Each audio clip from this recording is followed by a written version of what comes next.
And I'm not here to criticize you because I was there in '05, my very first passive investment deal. It was a disaster. I made every mistake possible. I even actually invested in the first deal. I didn't even know it was a syndication. I invested in this first deal with this gentleman that I call Maserati Mike. I gave him my money. I didn't know. Sounded like a great deal. Mobile home park, real estate, passive. Great. So I gave my money. I was getting checks for a couple of months. Maserati Mike comes back to me and goes, hey, I've got another deal. Okay, I invested in that deal as well. Well, 6 months later, checks stop and I'm getting pissed.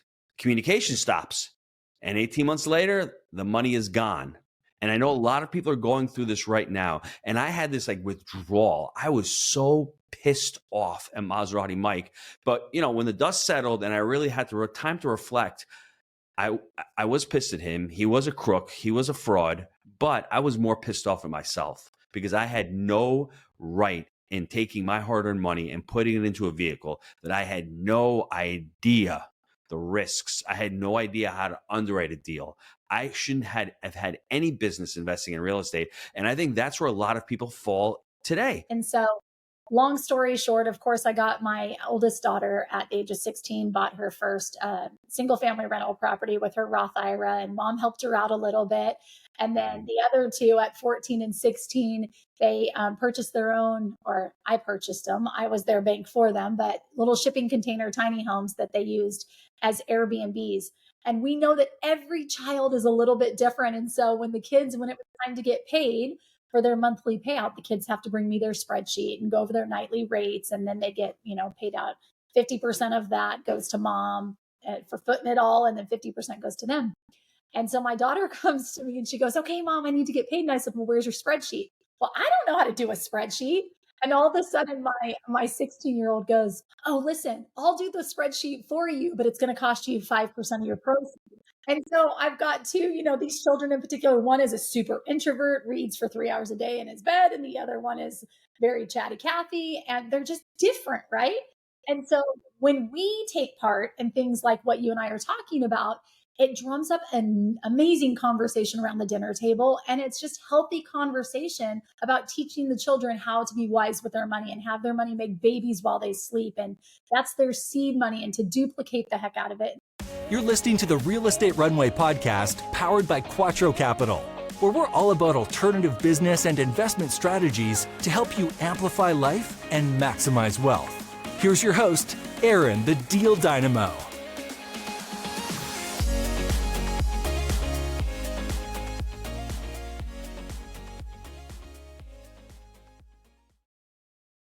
Well, welcome to our podcast today. We have got an incredible guest, Mr. Gino Barbaro himself.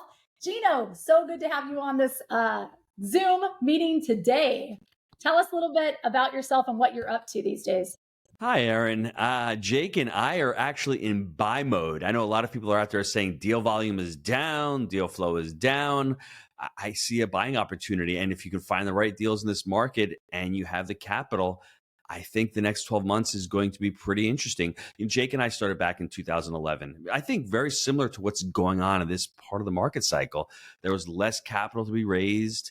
The interest rates were around 6.5% where they are right now. GDP was terrible. Consumer sentiment was terrible. And oh, by the way, deals were landing on LoopNet, where Jake and I found our first deal. So I see the similarities between when we started back then and where we are right now. Cap rates were starting to decompress. They're actually starting to really go back and compress again when we started. But we were coming out of that '08 recession, and sort of feels like where we are right now, to be honest with you. That is awesome. Gino, we have something in common. I got a lot of kids, and I heard you have a lot of kids. Tell me, I've got 5. How many have you got? We've got 6 children. So age is 24 to going to be 10 years old. My youngest is going to be 10 years old this year. Wow. Holy smokes. We even have more in common. My youngest is 8. My oldest is 24. So imagine that. It's wild to see you and Jake out there, both with kids. You're still making it happen. And you've got this super successful company. And not only are you buying apartment buildings, but let's just share with the guests what else you're doing.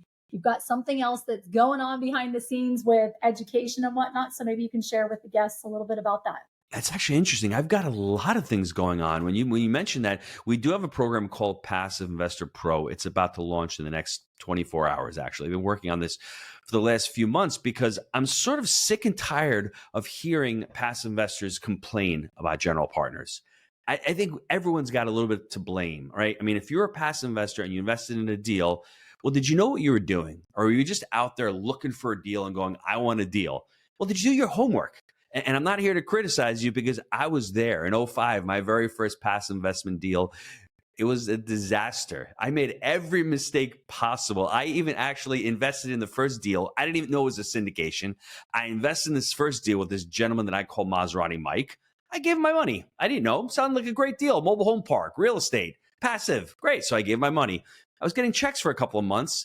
Maserati Mike comes back to me and goes, hey, I've got another deal. Okay, I invested in that deal as well. Well, 6 months later, checks stop, and I'm getting pissed. Communication stops. And 18 months later, the money is gone. And I know a lot of people are going through this right now. And I had this like withdrawal. I was so pissed off at Maserati Mike. But, you know, when the dust settled and I really had time to reflect, I was pissed at him. He was a crook. He was a fraud. But I was more pissed off at myself because I had no right in taking my hard-earned money and putting it into a vehicle that I had no idea the risks. I had no idea how to underwrite a deal. I shouldn't have had any business investing in real estate. And I think that's where a lot of people fall today. They've got this extra money sitting aside. You know, they've heard cash is trash. That's all you hear for the last couple of years. They get their itis. I need to put this money and find a deal. And then you have these general partners that just, hey, they've got a deal and know, like, and trust. It works really good until it doesn't. So there's fault at both sides. And I think the most important thing that I gleaned off that whole experience was the sponsor, the alignment of interests, and the deal. That's what we call our 3-step framework for passive investing. It's important because you as a limited partner, yeah, it's going to be passive for you. But if you don't look at those 3 steps to investing passively, the first one is the sponsor.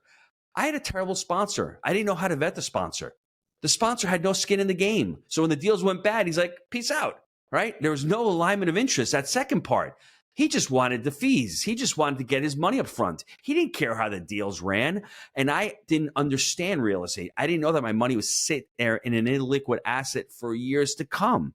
The alignment of interest weren't between myself and him were terrible. And the third one was the deal itself. You know, passive investors, the first thing they do is they go, hey, Erin, I need a deal.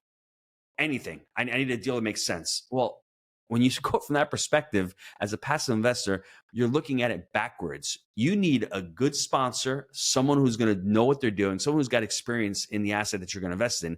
Then that second part, the alignment, then we can talk about buy right, manage right, and finance right, the third pillar of this framework, which is the deal itself. And when I keep hearing LPs complain and their, GPs are not communicating with them and they're getting really frustrated, I say to myself, we all have the responsibility. And the reason why, lastly, I want really this to flourish is because I want strong limited partners. Because if we have strong LPs, then guess what? The deals that are weak, the general partners that have crappy deals, they're not going to get funded. And those prices are going to drop. So people like Erin and Jake and Gino can come back in and actually start buying deals that make sense and deals that make money. I love that. So the new program, if you're interested, it sounds like he's got something brewing to find out for limited partners how to better position yourself. So I love that. So we'll share at the end here how you can reach out to Jake and Gino and learn more about that. So tell me, with the temperature of the market right now, you just said that you're buying properties. Tell me a little bit about that. And are you concerned with what's going on with the market and what has really caused you to buy? Have you really found the diamond in the rough? I'd love to hear. I'm always concerned about buying. I'm always afraid. I'm the glass half empty guy instead of the glass half full. And I think that's what's kept me safe over the last dozen years or so. I always say, Erin, I have life before Jake, and then I have life after Jake. It's true. Life before Jake was a disaster for me. I made so many mistakes.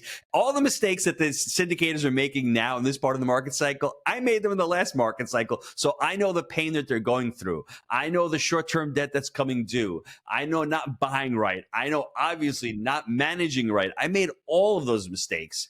And when I started with Jake, that framework really helped us out to buy, to manage, and to finance.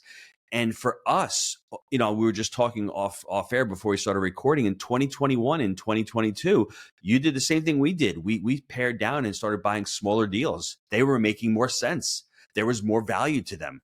You could actually create value and make a ton of money off of a 20 unit. We just didn't see the 100 units plus making any sense. There's too much free money out there. Their cap rates were so low and there was so much rent growth that they were just being overbid. And, for us to be able to buy right on the front end makes a lot of sense to us. If we can't buy with any type of value add component, with the ability to raise values on these properties, why are we buying them? I mean, obviously you're always buying for the long term. But for us in 21 and 22, it was different. It was difficult. And when you're buying deals in the marketplace that are stabilized on bridge debt, there's something wrong with that.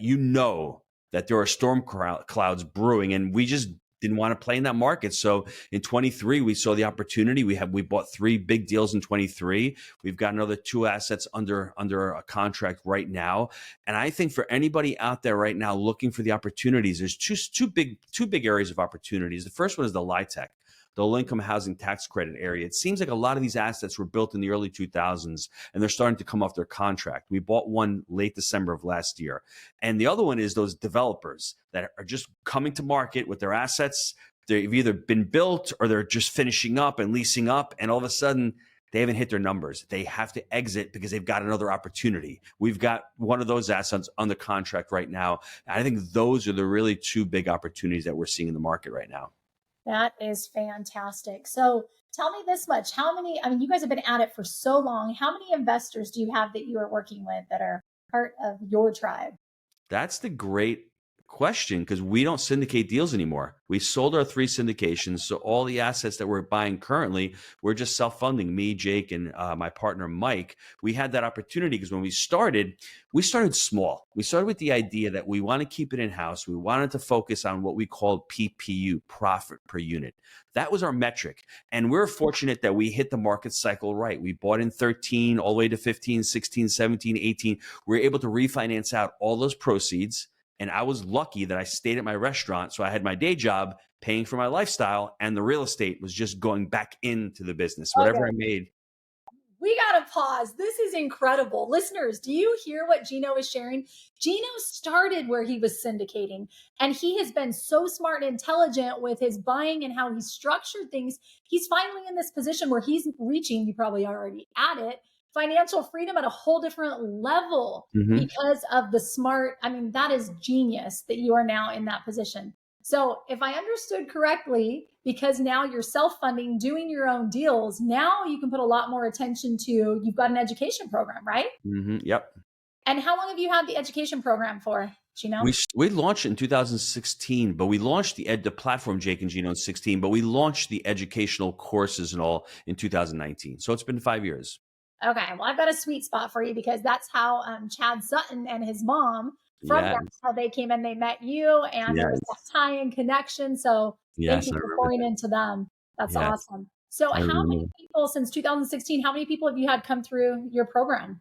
We've had number of students, not sure the number. I know the students have closed over 80,000 units. I know they've raised over $500 million. I know they've got over $5 billion in deal volume. So, and the last metric that I'm really proud of is over 125 have left their W-2 jobs. So that to me is like a signature of success. Exactly.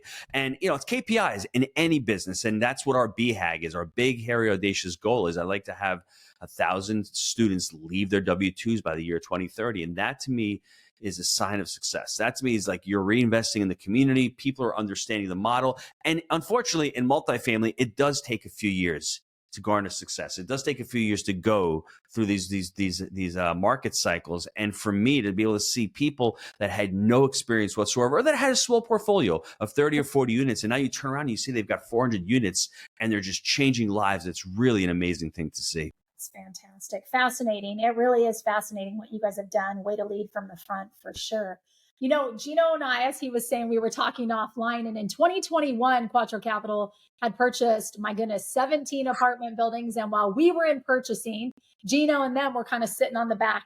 But guess what? Now the roles have reversed. They're on fire in purchasing, and Quattro Capital is we're in protect, preserve. We're still looking at deals, but sometimes, it's hard to make them churn in this market with the economy and the way the rates are and cap Mhm. rates and et cetera. But I will say, don't you feel like you have a little bit of an upper hand because you have your community and maybe they're sharing deals with you, or you've been in the industry for so long that brokers are bringing those unicorns to you? Or how are they? I guess maybe you can shed some light as to how are you getting your hands on these properties in this space? That's a great question, Erin. What I would say to you, what Quattro Capital is doing is they are doing part of the business that's really important, but often overlooked. Everyone only focuses on deal flow. Deal flow is great, but what Quattro is probably doing is they're probably still communicating and gathering new investors. They're working on systems. They're working on processes. They're networking with this podcast right now. So just because they're not doing deals doesn't mean that they're not doing the important work. That's what I think people tend to forget about. All they are deal junkies. We have respectively 5 children and I have 6. Well, you just can't have kids and let them grow up by themselves. You need to tend to those children. I think that's what people tend to forget in multifamily. You buy a deal, you have to treat it like a child. You have to let that child grow and you have to be there to nurture that child.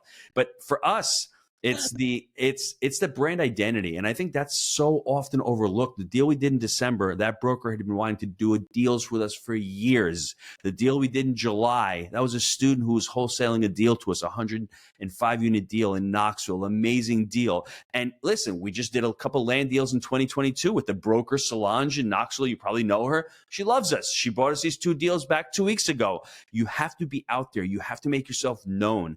Do you have to have 1,000 units? No, but hey, having a podcast, writing a blog, going to meetups, sharing your experiences, reaching out and trying to make a little bit of noise in the market always helps with the deal flow. And I think working on your brand and to me, I don't think you have to be a complete thought leader, but I think if you're out there and you're sharing what you're doing and you're being open and honest, doing that first deal, walking through that first deal with the camera and just talking to your investors, letting your investors know exactly what you're doing, sharing that on social media and just asking anybody, hey, if you want to be part of this opportunity, just reach out. I love to talk to anybody. Just start spreading the message. Don't be afraid to share what you're doing, because Jake and I, the pizza guy and the drug rep, that's exactly how we started. We started with a 25 unit little property.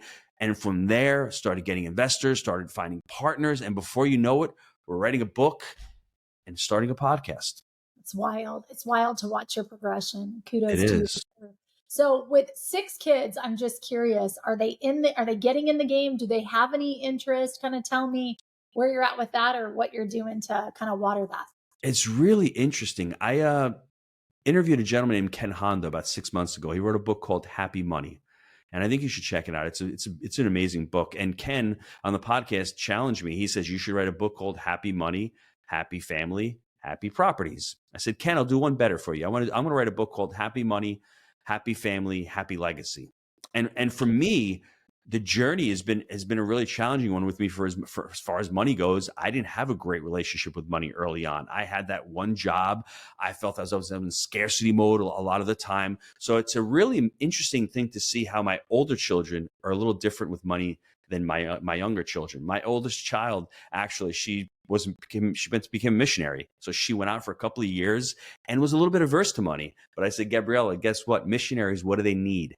They need to raise money for their ventures. There's no margin, there's no mission. So money, it can be amazing. You can either attract happy money or you can attract unhappy money. And for me, I've just tried to keep it open for my children. I've just really had to have an open and honest conversation with them. My second child, my son, he's my second child. He has 9 K1s. So he's invested in 8 of our deals right now, and it's his own money. Keep refining, putting the money in and understanding. And now we've got these 2 deals right now. He's got enough money for one deal. His second deal, he's saying, Dad, how can I get more money? Can you self-finance it for me? I'm not seller financing you, Mike. I'm not diluting myself. Can I get a personal line of credit at Wells Fargo? Go ahead, see if they'll give you money. It's amazing. It's amazing to see what a 21-year-old will actually think. Me at 21 years old, I had 0 K1s. I think I had 9 K1s when I was 45 years old. So he's 20 something years ahead of me. But just to have them be part of the conversation, don't be afraid to talk to your kids about money, and be careful what you say about money, because that will become their blueprint. And that's why I had an unhealthy relationship with money for all those years, because I had that conversation with my family and my parents. And that's why, to me, this book is so important, because it opens up the conversation about not just making money, but how to create that happy family through the use of happy money, and how to really create a legacy that's happy that you can leave to your kids and to your grandkids as well. Love that you said that. Kudos to your son, 9K1s. Listen, Dude, I think that just to share a little bit of my background, it's like I grew up with parents that worked the 9 to 5 jobs. And I just remember at a young age thinking, gosh, aren't we supposed to live our lives on our own terms? Like, I want to be my own boss, right? And then yeah, I became a doctor, and then I moved into the multifamily space. And there's nothing I wanted more than for my kids to win from everything that I've learned. How dare someone to learn all of that and not want to pass it down to the kids, yes. right? And Hmm. so, long story short, of course, I got my oldest daughter at the age of 16, bought her first single family rental property with her Roth IRA, and mom helped her out a little bit. And then Hmm. the other two at 14 and 16, they purchased their own, or I purchased them. I was their bank for them, but little shipping container tiny homes that they used as Airbnbs. And we know that every child is a little bit different. And so when the kids, when Yep. it was time to get paid for their monthly payout, the kids have to bring me their spreadsheet and go over their nightly rates. And then they get, paid out. 50% of that goes to mom for footing it all. And then 50% goes to them. And so my daughter comes to me and she goes, okay, mom, I need to get paid. And I said, well, where's your spreadsheet? Well, I don't know how to do a spreadsheet. And all of a sudden my 16-year-old goes, oh, listen, I'll do the spreadsheet for you, but it's going to cost you 5% of your proceeds. And so I've got two, these children in particular. One is a super introvert, reads for 3 hours a day in his bed, and the other one is very chatty Cathy, and they're just different, right? Yes. And Yeah. so when we take part in things like what you and I are talking about, it drums up an amazing conversation around the dinner table. And it's just healthy conversation about teaching the children how to be wise with their money and have their money make babies while they sleep. And that's their seed money, and to duplicate the heck out of it. And so you also hear about kids who are part of families like ours that don't want anything to do about it. They're just like, I hear it all day long. I don't want to be any part of it, right? And Hmm. so I also think it's amazing that, I've got 5 kids, and they, of course, I work in my office, and they're hearing constantly me on the phone with investors and how to talk to people and the right mindset, and then having our standard calls Monday, Wednesday, Friday with our team. And so they get to be a part of this. And my hope is that each of my children in due time want to be a part of this real estate. I don't know if there's any other better investment. I just feel like it is freedom at the finest for so many reasons. So I guess I'll flip it over to you and ask you, what are your favorite things about investing? Why do you think it's so powerful? What are your maybe top 3 things that you think is powerful about investing in multifamily or real estate in general? I think for me, it's the long-termism. It's also being a liquid. You're in crypto. Oh, you buy it at 10,000, it goes to 30,000. You sell, you're out. You think you did really well. Well, we've bought deals. I bought a deal back in 2016. It was a 156 unit deal at 45,000 a unit. That deal went to, let's say, 90,000 a unit in 2019. Most investors would have sold out. They would have doubled their money. We still own that asset. I mean, the asset's probably worth 170 a door. That's the power of real estate. I think if you can give yourself the time to be able to invest in it and to hold it long term, the power that comes from that, you have the tax benefits that are truly amazing. And I think the most important thing, honestly, is multifamily pays you a dividend. I don't want to invest in a stock buying at $30 and hoping it goes to 40. I want to buy a stock with a dividend yield. Well, we look at multifamily the same way. We want it to yield every month with the opportunity to be able to refinance out in a couple of years, to crystallize the equity, pull that equity out, tax advantaged, and put it into another asset. Yeah, absolutely. I couldn't agree more. I think there's so many advantageous things about investing in multifamily, especially if we could help those that are working 9 to 5 jobs and telling Mhm. them ways to duplicate their money, save on taxes. There's so many tax benefits all around, creating freedom and making money, like I said earlier, while you sleep, right? It's Yes. incredibly powerful. So I think kudos to you for what you have created and the empire and the legacy that you're getting to leave behind for your children. All right, Gino. So I want to hear, what advice have you got for Quattro? I'm so impressed with where you have gone from start to where you are now. Listen, I'm going to brag for this gentleman because he probably won't. He seems like a humble kind of guy, but over 2,000 doors. And the three of the partners, they own them outright. There is no more syndications. There are no more limited partners left. Super humble gentleman. So my question for him was, what advice could you give to Quattro? Yes, we've been at it for 4.5 years. You've been at it a lot longer. What would you say to that, Gino? Yeah, I could spend the next 30 minutes, Erin, but really, I would love for you guys to think of all of these strategies as different tools. Syndication's a great tool. Seller financing is a great tool.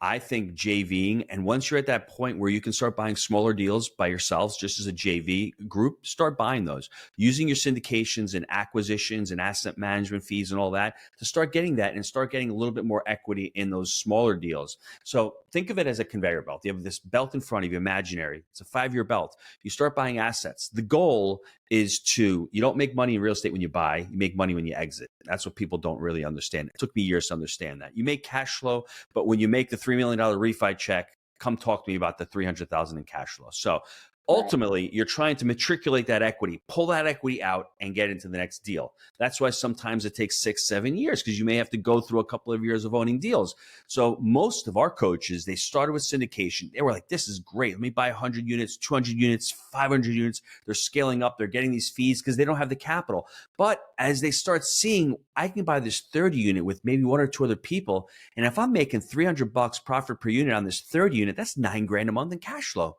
That can fund my lifestyle. So I've got one conveyor belt with syndicated deals. I've got one conveyor belt with my JV deals. So they're 2 different strategies. And guess what? I've got Airbnbs. That may be another conveyor belt that I've got going on. I have 4 single family homes down here. So I look at that as a different conveyor belt. They're different strategies. One's for long-term preservation of my family. The syndications that I had, that was more for like, we're running out of capital. Let's create this. We have our investor base here. There's value in that company, that syndication company you guys have, because you have a brand there. You have investors, you have IP, you have the website. So that in and of itself should be looked at separately. And then when you're doing your own deals, that in and of itself is where your true wealth can be really created. Because if you own a couple hundred units, 300 or 400 units, just with you and a couple of other people, you are your own bosses right then and there. You can do whatever you want with those deals. You can hold those deals forever. You can sell them tomorrow. You can do whatever. Whereas the syndicated deals, you have a fiduciary responsibility to your investors. And sometimes you have to sell because it makes sense for them. We just sold our 3rd syndication back in February. We had to sell it because we hit our IRR. It was a great price point.